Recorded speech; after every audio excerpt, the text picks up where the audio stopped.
My friends, I need you to stop whatever you're doing right now, because what I'm about to share with you today could directly affect the money that hits your bank account this month.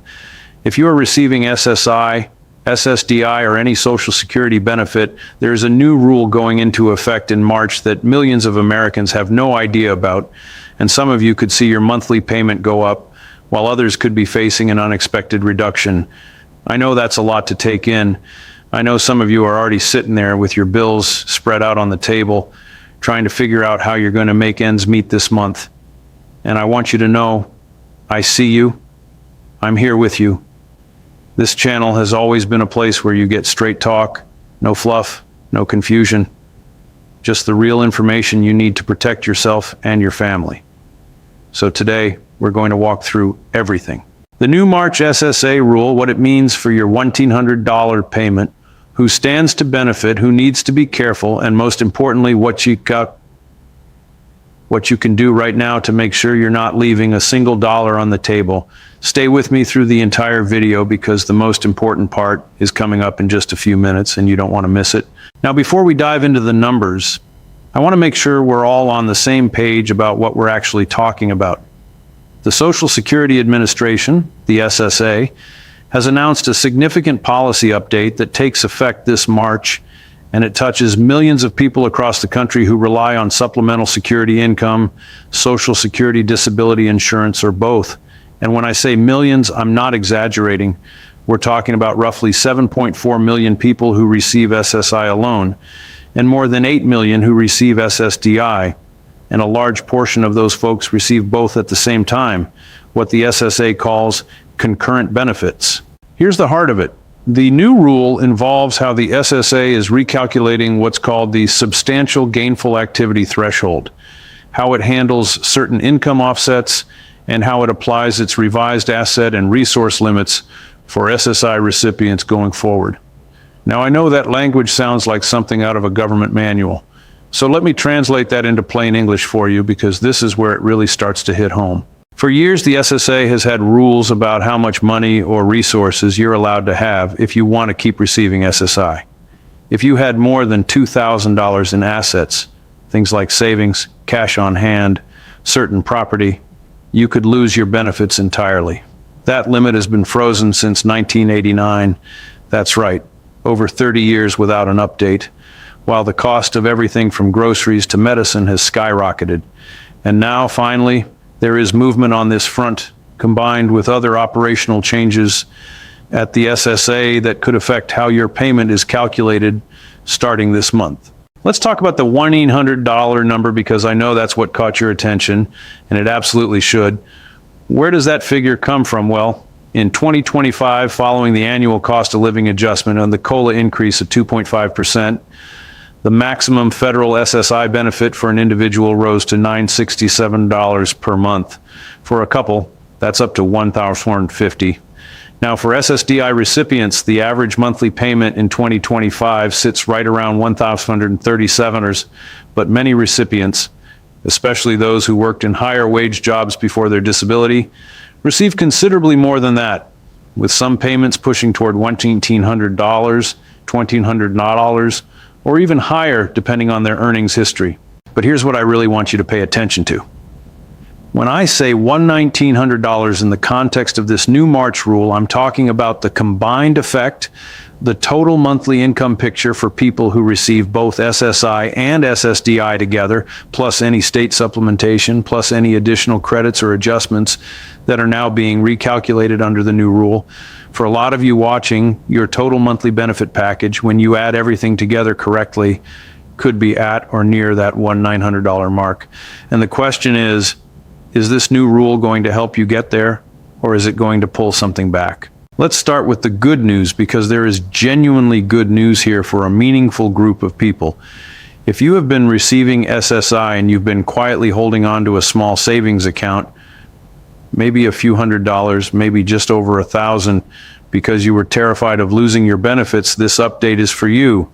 The SSA has been directed as part of broader modernization efforts to adjust how certain resources are counted.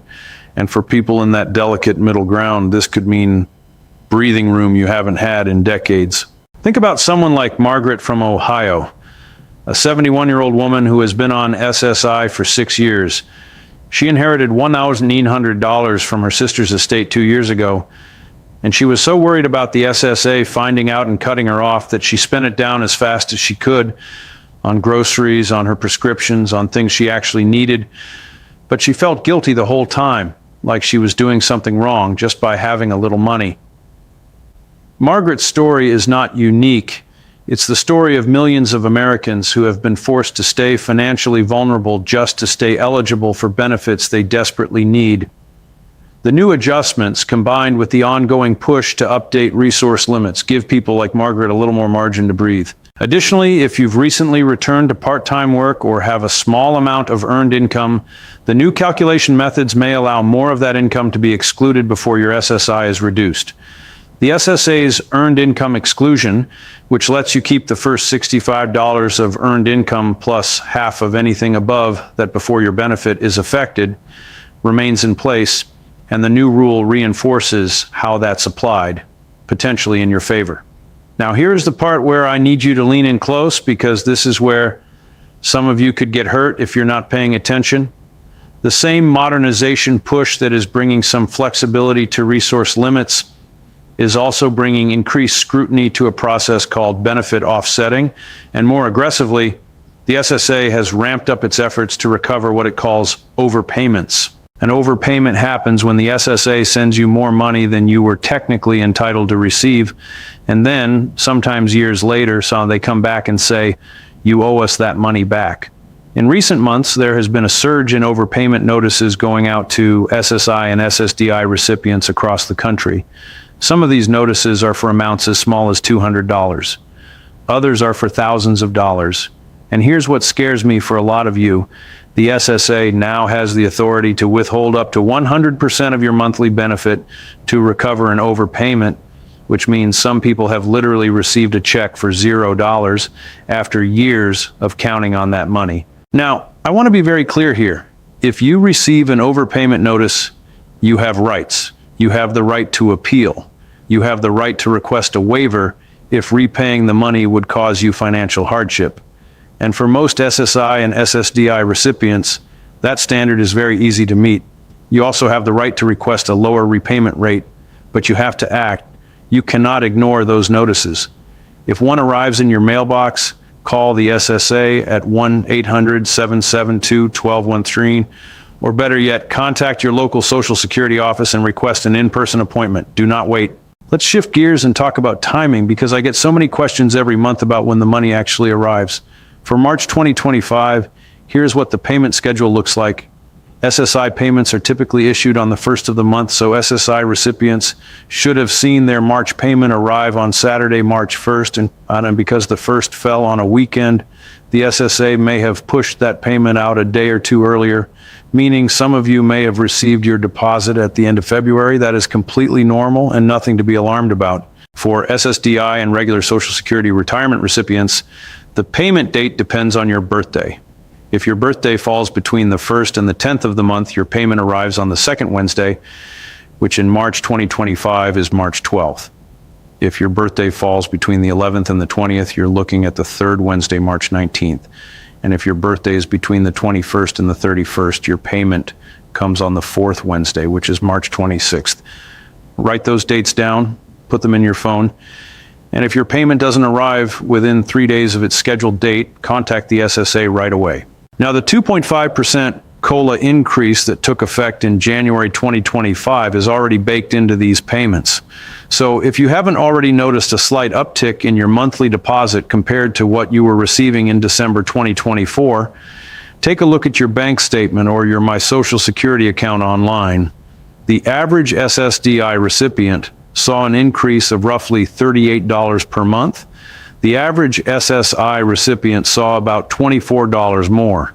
It's not a fortune, but in a world where a gallon of milk costs $4 and prescription copays keep climbing, every dollar matters. For those of you watching who are veterans, and I know there are a lot of you, I want to make sure we don't skip over what's happening on the VA side of things, because it affects your total monthly income picture significantly. Veterans who receive both Social Security benefits and VA disability compensation need to understand how these two streams of income interact, particularly when it comes to SSI eligibility. VA disability compensation is counted as unearned income by the SSA, which means it can reduce your SSI payment dollar for dollar after the first $20 general income exclusion. So if you're a veteran receiving $800 per month in VA compensation, and you're also trying to get SSI, only the first $20 of that VA payment is excluded. The rest counts against your SSI. This is not new, but it's critically important, especially in light of the March rule updates, because any change in how income is calculated can cascade down and affect whether you're even eligible for SSI at all. The good news for veterans is that VA aid and attendance benefits and certain VA pension payments are handled differently in some circumstances. If you're a veteran and you're not sure how your VA payments interact with your Social Security benefits, I strongly encourage you to reach out to a veteran service organization, the DAV, the American Legion, the VFW. They all have free benefits counselors who can sit down with you and map out your entire income picture at no cost to you. Now, let's talk strategy, because this is where I love helping people find money they didn't know they had. One of the most underused tools available to SSI recipients is something called the Plan to Achieve Self-Support, or PASS. If you have a disability and you want to save money toward a specific work goal, going back to school, starting a small business, buying adaptive equipment, the SSA allows you to set aside money in a PASS account that does not count against your SSI resource limit. This is a hidden gem that most people have never heard of, and it can make a real difference in your financial life. Another strategy worth knowing: if you're over 65 and your income is low, you may be eligible for the Medicare Savings Program, which can pay your Medicare Part B premium, that's $185 per month in 2025, on your behalf. That's essentially $185 back in your pocket every single month. If you're not enrolled and you think you might qualify, contact your state Medicaid office or call 1-800-MEDICARE and ask specifically about the Medicare Savings Program. And finally, if you've never checked your Social Security earnings record for errors, please do it today. Go to ssa.gov, create your My Social Security account if you haven't already, and pull up your earnings history. If there are years where your earnings were underreported, which happens more often than you'd think, especially for people who worked multiple jobs or in cash-based industries, getting those corrected could permanently increase your monthly benefit. It is free to do. It takes about 20 minutes, and it could be worth hundreds of dollars more per month for the rest of your life. My friends, I know we covered a lot of ground today. New March SSA rules, the $900 payment picture, who wins and who needs to watch out, VA benefit interactions, overpayment notices, COLA updates, and strategies to find extra money you may not have known was yours. I want you to feel informed. I want you to feel empowered.